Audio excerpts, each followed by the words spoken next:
everybody, my name is Sarah and I am back to Seduce Me once more. The last episode was a little short, so this time I'm going to try and go a little bit longer.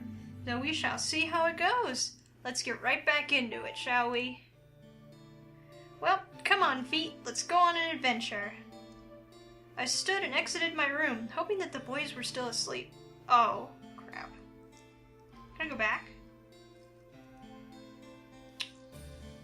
Alright, let's try it again. I call fixies on that, okay. I stood and exited my room, hoping that the boys were still asleep.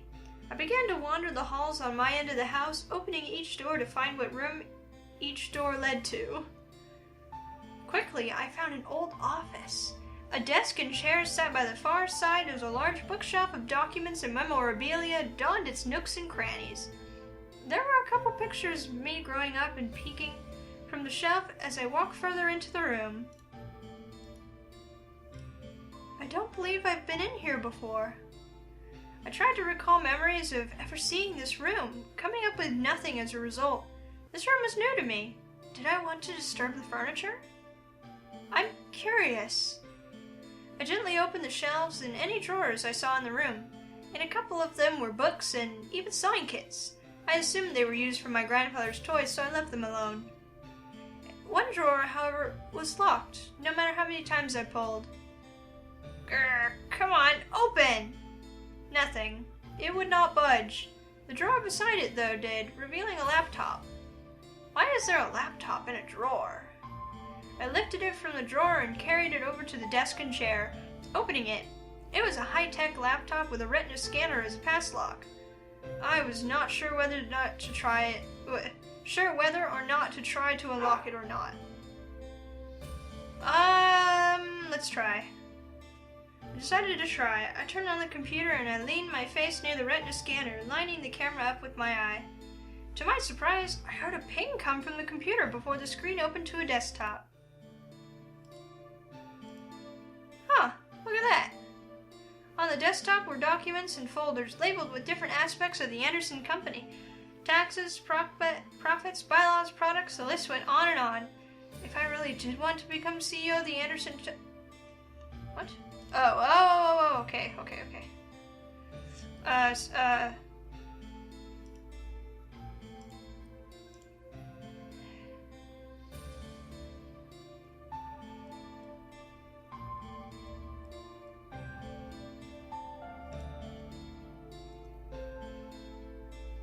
Look at that. Dad sure would be impressed. One icon, however, stood out from the rest. Virago? I double-clicked the icon, but no window came up. Instead, I heard a large click come from the drawer that was unlocked. That was locked. What the? I slowly left my seat and walked over to the drawer, attempting to open it again. It slid open smoothly in the direction of my pulling hand, revealing two books. One was a plain black journal with a tie to keep it closed. The other was bound in leather with cryptic symbols all over the cover. I took out the journal and skimmed through it, seeing my grandfather's notes. They were all detailed explanations and opinions on his findings on demon magic. He really did know about magic. I sat down at the desk and read through the journal further, finding drawings and sketches of symbols and magic circles, each with their own different meanings and effects. It was all fascinating. There was even a page of important spells to know. I read through them, trying to memorize them in my mind. I don't know what came over me, but I started to feel more energetic and more powerful simply reading my grandfather's notes. I was suddenly aware of the energy that surrounded my body and the power that was around the house. The more I read, the more powerful I became. However, my mind suddenly froze, and I found myself walking back to the drawer, putting the book back and closing the drawer. The lock reset, and I snapped out of it. Huh? What? I shook my head and looked at the drawer, realizing what I had done. I walked over to the desk to reopen the lock, but suddenly felt the need to stop. Something held me back, and didn't want me to pry any more that I already had. I was curious beyond belief, but I obeyed my thoughts for now. Eventually I would come back and look into it. I returned to bed, feeling the weight of the morning drag me under my covers to try sleeping again. I had energy, but I wanted more sleep. It was Sunday and nothing was happening today. Come on, eyes, back to sleep. I shut my eyes and tried to slow my breathing. I looked at my phone to check the time once again. It was noon, yet it felt like I had slept for much longer. Why is time going so slowly? I sighed, got changed into normal clothes, and went out to the main hall and sat on the stairs. Sundays were very boring. However, the muffled sounds of battle caught my attention. Huh? I quickly went out to the backyard in response to the noise I had heard. In the yard were all 5 of the boys practicing fighting. Sam was in the middle with the other 4 surrounding him and throwing punches and kicks at him. Sam, being the strongest of the bunch, blocked and dodged each almost masterfully. I don't want to disturb them. I just watched. The boys were very much in their own world, focusing on the training they were all in. It was better not to disturb them.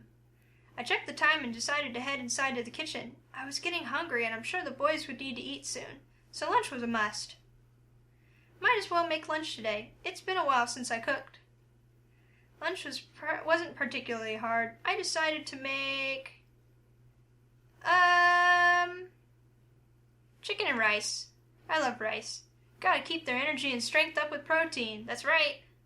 I took my time to make almost perfect chicken breasts alongside some rice. Cooking wasn't hard unless you didn't know what you were doing in the first place.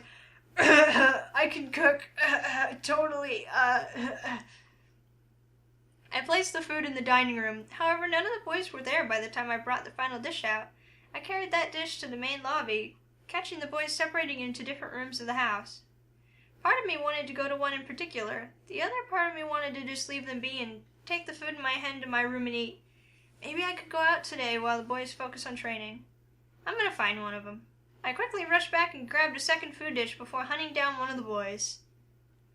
I looked down each hall trying to find one of the incubi wandering so that I wouldn't have to go through each individual room finding them. I pursed my lips in irritation. Where the heck are they? I sighed, knowing I would have to search for them in each room. I turned to head down the west hall before I suddenly bumped into an opening door face first. Oh! Whoa! What the? Sam! I quickly stepped back, regaining my balance on my feet and with the food in my hands. The last thing I wanted was food on the floor. I shook my head and looked up to see Sam looking at me from behind the door in surprise. Being that I only saw his face, he was wet, so I assumed that the door led to the bathroom he was exiting from. Oh, crap. Are you alright? Yeah, I brought food. What the hell? Why did I say that? I shook my head and acted like I knew what I said. Sam raised an eyebrow before looking to the food I brought. Oh, hey. Thanks. Uh-oh. As Sam stepped out from behind the bathroom door and closed it, I was suddenly face to face with a shirtless and freshly cleaned Sam. A simple towel was hanging over his shoulders and he looked at me. I remained frozen, unable to tear my eyes away from his sight. Damn, he was ripped. Hey, you alright? Hello? What? Sam let a slight smirk appear on his lips before tapping my forehead with his finger. It was light, but I still felt pressure from it. It pushed me back a bit on my feet. What? Okay. You gonna give me my food, or do you plan to keep staring into space like a nut job? I'll just stay here, thanks. Huh? Oh, right, here. I quickly gave Sam his food, glaring at him. He chuckled before quickly dropping to the floor and sat crossing his legs to sit. I did a double take down at him before joining him to eat. I was hungry, so might as well. Sam must have been hungry, because he practically scarfed all of his food down before I could get 2 bites out of mine. Geez, you eat fast. Oh, sorry. It was good, yeah. Thanks? Sam sat in silence, waiting for me to finish. It was odd. It was not far from having a dog watch you while you ate. Nevertheless, I finished my food quicker than I normally did and looked to Sam, who somehow got his shirt and vest on while I wasn't looking. Damn, he was fast. Alright then, I'm heading up to the roof. Oh, roof time! Roof? He was heading to the roof? Why? What? The roof? Yeah. Wanna come with? Yes. Hold on, he wanted me to join him? On the roof? The roof of a huge mansion? How? Why? I promise you won't fall, or whatever. Okay? Yes. Yes. I didn't know why I was up for this, but I said, okay, I know why I was up to this. I love roofs. I sit on my roof all the time. The small, adventurous side of me was very happy with my decision, but another side of me was screaming at me, asking me why I did that. Sam took the empty dishes and placed them on a nearby stand before walking to a nearby window and looking to me. Wait, a window? Come on. I walked towards Sam, unsure of what he wanted to do. As I stepped to his side, he wrapped a tight arm around my waist and hugged me against his side. Whoa! Better hold on tight. I instantly wrapped my arms around Sam as he opened the window and stepped up on the ledge. I could feel him tighten his grip on me as he looked up and grabbed the end of the roof with his free hand. I gripped tightly to him as he somehow was able to pull both of us up onto the roof with that one hand. He lifted me to the roof first before pulling himself up and sitting with a content sigh. See? I told you I wouldn't let you fall. That would be scary. Yeah. I sat up beside him, trying to shake off what had happened. He was a demon. I had to remember that, no matter how human he looked. Pretty sight, huh? I raised my eyebrow before looking ahead of us. I gasped. The sight was truly beautiful. The estate was settled on a high hill, so the view I saw made me feel like I was flying. I could see Chicago in the distance, surrounded by forests and suburbs, like the one I resided in. Something about the sight took my breath away. I silently thanked my adventurous side for taking the risk to come up here. You know, it's things like this that make the human world worth coming to. I turned to Sam at his statement, unsure of what he meant. He kept his eyes to the view, but I could see the very soft amazement in his eyes. What do you mean? I'm not like my brothers. I didn't come to get away from anything or to fulfill something. Whatever they may tell you their reasons were. I came because, well, they're my brothers. And that's that. However, I didn't expect the human world to be so pretty. I didn't understand. The brothers were running from more than just Malix? What could have possibly driven them from where they were? You all ran from something? We all had our reasons for leaving the Abyssal Plains. James didn't want to deal with his problems. Matthew wanted to live with humans more than demons. I came because I didn't want to be without my brothers, so I left with them. That's rather sweet if you think about it. It doesn't matter. I came, so here I am. I frowned and bit my lip slightly. I wasn't sure if he even wanted to be here with how he was answering. Still, I felt a small wave of confidence drive me to scoot closer to Sam. I wanted to try to be friends. Fate didn't like that, apparently. I found myself losing my balance and wound up starting to fall off the roof. Ah! Whoa! Instantly, Sam grabbed me and pulled me to him. He wrapped his arms around me, making sure I wasn't able to fall back down the roof, but that wasn't what made me blush wildly from ear to ear. I had somehow landed and scrambled over his lap. He was hugging me close to his chest. It was almost like a romance scene in a love story. I couldn't tear my eyes away from Sam as he stared up at me in concern. I gotcha. You okay? Yes, I am. However, I continued to look down at him and he stared up at me. Neither of us knew what to do, and I could feel that we were both lost in that fact. As we looked at each other, Sam's face grew slightly red. Hey, I might as well say it now, but sorry for being a dick when we met. I must have been dreaming. Sam was being sincere? Why? However, as I stared, I could feel his strength weaken. He was shaking, but continued to hold me to keep me safe from falling. Sam, do you need energy? Sam's eyes widened before he looked away, refusing to answer, but refusing to let me go. I didn't feel any energy drained, so he wasn't trying to take advantage of the situation.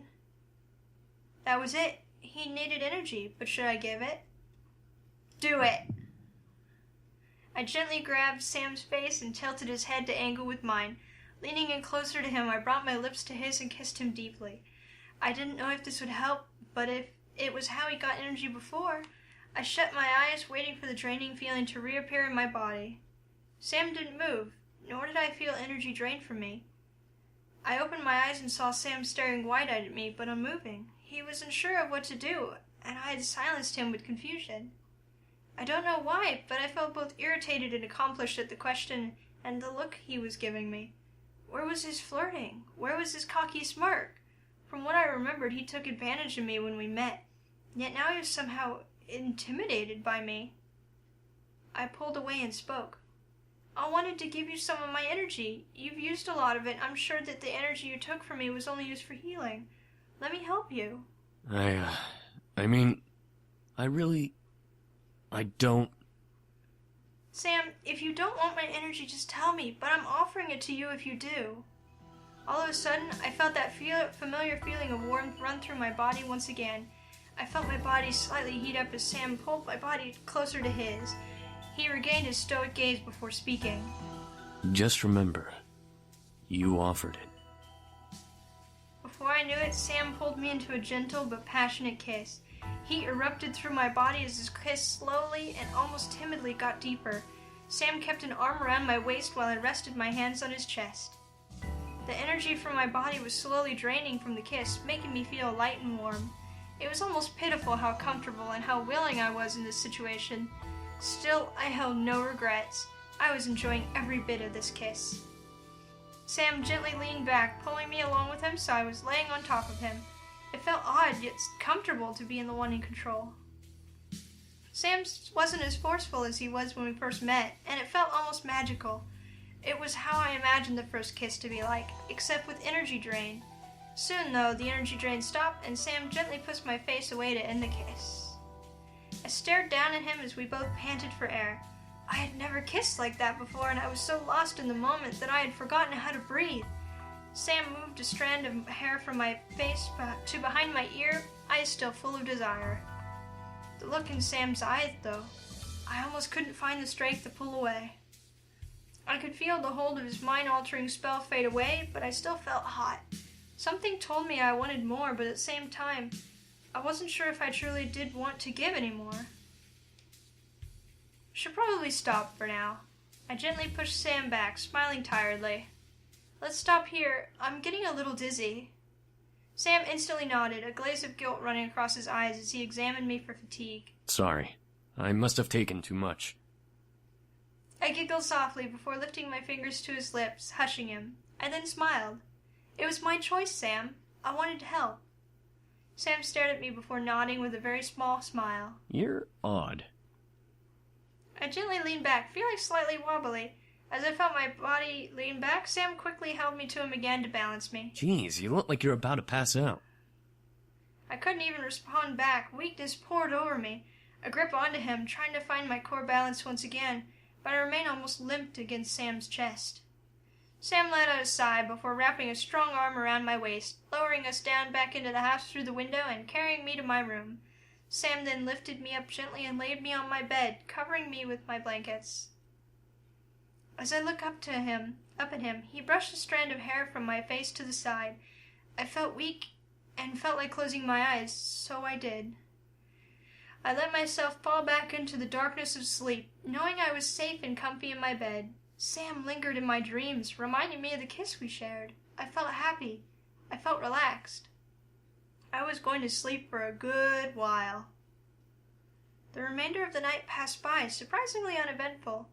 The boys continued to train with each other, but were kind enough to stop and make me dinner. I was glad for that. Unsurprisingly, the food was perfect, but it felt a little empty without the boys to eat with me.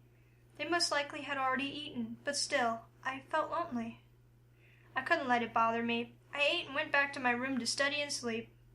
Surprisingly, I felt good going to bed that night. I felt like I could have a peaceful sleep after the previous rough nights I had. I felt good.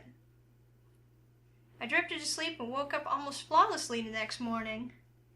No grogginess, no aches, perfectly energized and bright eyes. And that is where I'm going to end it.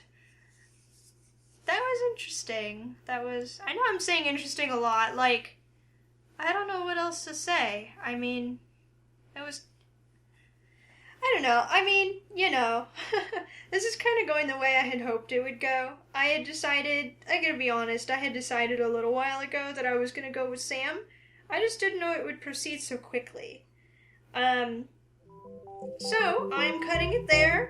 I had a lot of fun playing this, and I'm super excited to play more. I hope you are super excited to watch more. So I will see you in the next episode. Bye for now.